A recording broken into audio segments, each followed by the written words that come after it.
नीतीश जी का सरकार बतरुए एगो थाना में जाए में FIR लिखवाए खातिर तो बड़ा बाबू बिना रुपया के ना लिखो, भावना में बह के खाली मतदान करतनी, कबो जात के नाम पर कबो करतनी, कबो पार्टी के नाम पर करत। लालू जी के सरकार रहे तो रात में अपहरण होत रहे कि ना होत रहे, लुटाई होत रहे कि ना होत रहे। संजय जायसवाल के वोट थोड़ा देतनी, हमनी के तो नरेंद्र मोदी के चेहरा देखतनी, उनको 56 इंची के सीना बा है महाराज। रुआ अपन नरेंद्र मोदी के यहाँ तो बैठल बैठल सीना ना पता नहीं कि 56 इंची के बा, और रुआ लड़का के सीना सिकुड़ के कठुआ हो गई बा। नहीं की देखो पूछल जाए कि तब रुआ अपन बेटा के सरकारी स्कूल में काहे नहीं की पढ़ाओ, रुआ अपना पोता के सरकारी स्कूल में काहे नहीं की पढ़ाओ, तो एक कोनो जवाब बा विधायक जी के लगे। तो प्रशांत जी की सोच यह बा, यह सोच के साथ हमने के तो दूर के बात बा, खड़ा होके खतरा पैर रखे के जगह ना मिलेला ट्रेन में काहे बानी।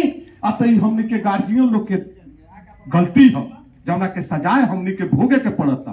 ये बात देहात में कहल नु जला जी कि बाप मतारी के करनी के फल बेटा बेटी के भोगे के पड़ेला, बात बा कि ना, ऐसा बा कि ना, गार्जियन लोग कहेला कि ना।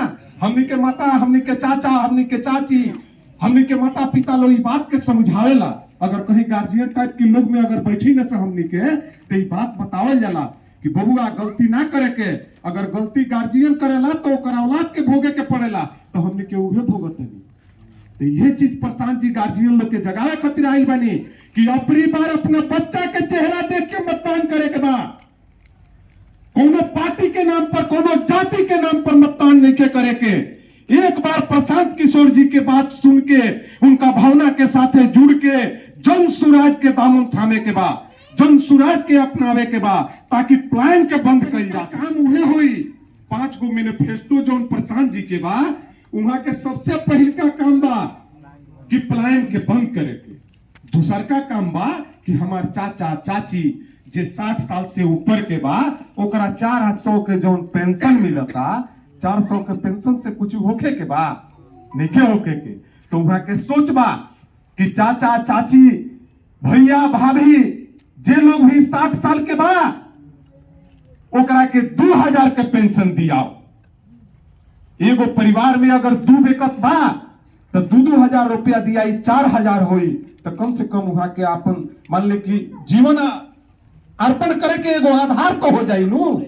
ई सोच बा प्रशांत जी के। अच्छा शिक्षा के व्यवस्था करावल जाओ ताकि गरीब से अमीर ले सब कोई अच्छा शिक्षा प्राप्त कर सके, अपना बिहार में कर सके, अपना ग्राम पंचायत में कर सके। अब रउए रानीपुर रामपुरवा में हम बानी, यहाँ बताई लोग कई गो विद्यालय बा, 5 गो विद्यालय बा। हमने के जकरा का विधायक बनैले बनी, सब विधायक दिए जलैया तो लंबा लंबा भाषण दिए, कहीं स्कूल में बहुत बढ़िया व्यवस्था करवा दिले। बात से पूछल जाए कि तब रउआ अपन बेटा के सरकारी स्कूल में काहे नहीं की पढ़ाओ, रुआ अपना पोता के सरकारी स्कूल में काहे नहीं की पढ़ाओ, तो एक कोनो जवाब बा विधायक जी के लगे। तो प्रशांत जी की सोच यह बा, यह सोच के साथ हमने के सोच बा कि सरकारी विद्यालय में व्यवस्था ऐसा होके के चाहिए कि अमीर और गरीब सबके बच्चा सरकारी स्कूल में पढ़े।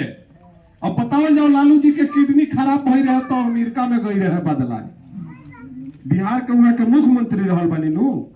हमरा रउआ लड़का के, हमरा बाप के, हमरा चाचा चाची के अगर किडनी खराब होई तो हमने के लगे ताकत बा जाके यूरोप में बदलवावे के।